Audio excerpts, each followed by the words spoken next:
Greetings, my fellow freedom-loving sovereign thinkers. Thank you for tuning in to your podcast. My name is Craig, transmitting from the beautiful swampy mangroves of South Florida. Today's date is Sunday, December 27th, 2020.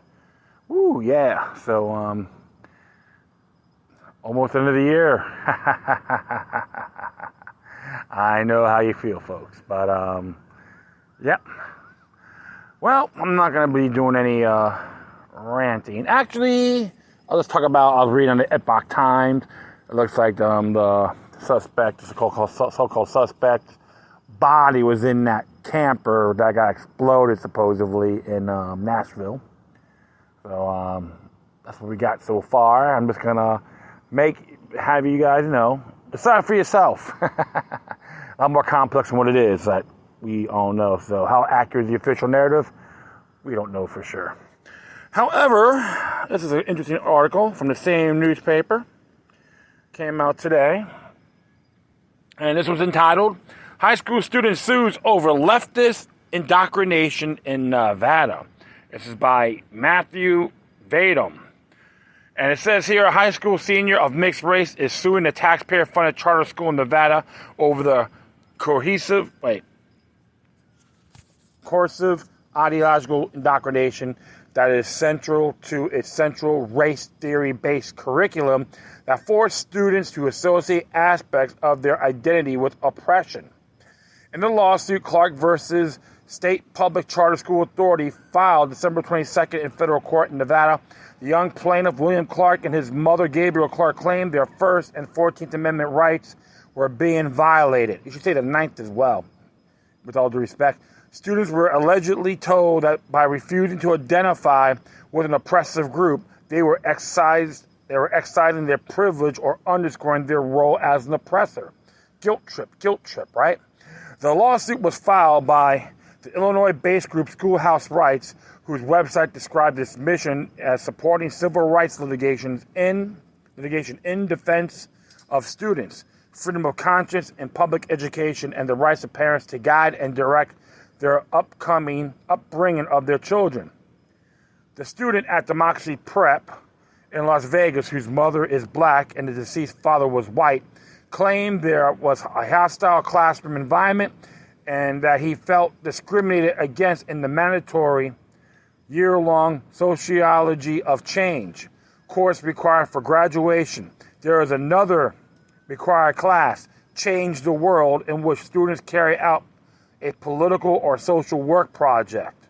Because of the so-called civics curriculum implemented by new management carried the same name as the previous curriculum, parents like Mrs. Clark were not aware of the turns toward coercive ideological indoctrination until they began seeing the detrimental effects it worked upon their children, the legal complaint states. The new curriculum inserted consciousness raising and conditioning exercises under the banner of intersectionality and critical race theory. These sessions are not descriptive or informational in nature, but normative and prescriptive. They require pupils to unlearn and fight back against oppressive structures allegedly implicit in their family arrangements, religious beliefs, and practices, racial, sexual, and gender identities, all of which they are required to divulge and subject to non-private interrogation. William was directed in class to unlearn the basic Judeo-Christian principles his mother imparted to him, and then the school retaliated against him. Some racial, sexual, gender, and religious identities once revealed, the complaint states, are officially singled out in the programming as inherently problematic and assigned pejorative moral attributes by defendants. The school principal told Mrs. Clark that the theoretical basis of the revamped Sociology of Change course is known as intersectionality and is inspired by political activist, academic, and critical theory proponent Kimberly Crenshaw. The complaint states, Crenshaw is a law professor at UCLA and Columbia Law School who is regarded as the leading authority on black feminist legal theory and is to say to have coined the term intersectionality. Good grief. Something like that. I'll just like, you sit in the toilet, I'll be inspired more, you know? William Clark was required for assignments, the legal complaint says, to reveal his racial, sexual, gender, and sexual orientation, disabilities, and religious identities. Can we say? By his teacher, who greeted the student by saying, "Hello, wonderful social justice warriors." Clark was told the next step would be to determine if parts of his identity have privilege or oppression attached to it. Privilege was defined as the inherent belief in the inferiority of the oppressed group. Wow, talk about dumbed-downing cultural Marxism 101, huh? The legal argument the Clarks make is that William is being compelled to make professions about his racial, sexual, gender, and religious identities in verbal class exercises and in graded, written homework assignments which were subject to the scrutiny, interrogation, and derogatory labeling of students, teachers, and school administrators. Defendants are coercing him to accept and affirm politicized and discriminatory principles and statements that he cannot, in conscience, affirm. The school repeatedly threatened William with material harm, including a failing grade and a non-graduation if he failed to comply with their requirements. The complaint states and refused to accommodate his request for reasonable accommodation. Resistance. Stephen Hayward lauded the lawsuit at Powerline blog, saying it heralds the beginning of an active resistance and a counter-revolution against the far-left takeover of American institutions. While misguided millennials lean heavily progressive at the moment, the next generation of young people is going to swing sharply to the right out of rebellion against the stifling conformity of the progressive left that went into hyperdrive this year, Hayward writes. The lawsuit comes after President Trump issued Executive Order 13950 on September 22nd, prohibiting the military, federal agencies, and federal contractors from promoting the divisive concepts that part of critical race theory in workplace trainings. The theory is the basis for an intellectual movement that inherits retired federal judge Richard Posner, dubbed the most silent legal scholar of the 20th century, has described as the lunatic core of radical legal egalitarianism.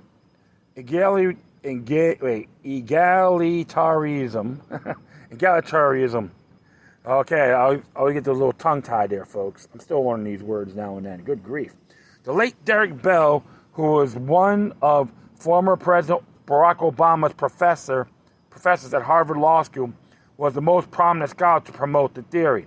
While Trump has referred to critical race theory by name, the executive order does not, instead describing it as a malign ideology that is now migrating from the fringe of American society and threatens to infect core institutions of our country, including in workplace diversity trainings across the country, even the components of the federal government and among federal contractors, is an ideology rooted in the pernicious and false belief that American is a irredeemably racist and sexist country, that some people simply on account of their race or sex are oppressors, and that radical and sexual identities are more important than our common status as human beings and Americans.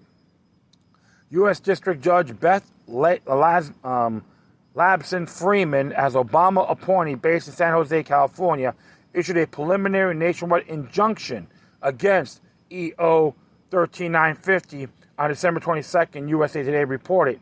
She agreed with the LGBT diversity training organization that argued that the other order violated its free speech rights. Plaintiffs have demonstrated a likelihood of success in proving violations of their constitutional rights.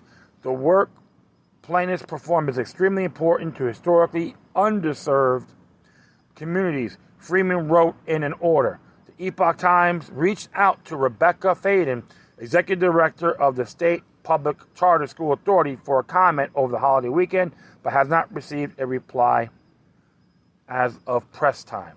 Well. Could we say her conformity 101? Very Orwellian indeed. Trying to give people ethno-guilt one way or the other. Gender guilt, etc. You know what? They can stick it up their rear end as far as I'm concerned. Not more than a bunch of Marxist douchebags that believe the world should revolve around them. And I'll tell you this. That's part of the her conformity agenda as well. We can use that. I can use those phrases as well. As far as I'm concerned, you want to support identity politics, shove it down people's throats, you should be wearing the I Love Al Sharpton, David Duke, or Richard Spencer buttons for all I confoundedly care. This is why homeschools are booming like crazy. Thanks to these governmental propaganda machines, corrupt pieces of garbage that they are. I encourage people out there, start reading the book, The 5,000 Year Leap. And it's very good, has a lot of merit and how government started and based on their roots. The bottom line is this, folks. We're going to go through obstacles. We're going to meet bigots everywhere we go. But you got to try to change the world through this indoctrination, enslaving, and then you're part of the involuntary servitude program. You make gods like, sorry about that. Folks like that should be saying Jim Crow laws on my Lord and Savior. And I say that sarcastically. Well, you know what? I think this lawsuit would be really good. Have some fun. Call out these parasites. That's how I look at it. Individualism is liberty. Liberty equals freedom and morality. End of story. So that will be it. I thank everyone for listening. Plus, feel free to download and share us throughout your social media networks. If you have any questions, comments, or you send something that's interesting you want to check out, whatever you do, please send your correspondence to the quorum. Furthermore, I'll leave this article on my Spreaker page. And if you want to contact me, you can hit me at LokiLuck3@gmail.com or LokiLuckNumbers03@protonmail.com. And if you want to do a donation, you can hit me at paypal.me/LokiLuck3 or cash.app/LokiLuck3. If you want to subscribe or donate to Epoch Times, that will be awesome. And tell them LL3 sent you. Once again, thank you for your time. Plus, always remember that the demoniac resistance is healthy for the soul and can liberate humanity. Until next time, take care of yourselves, keep on spreading the love, and may your guardian spirits be with you.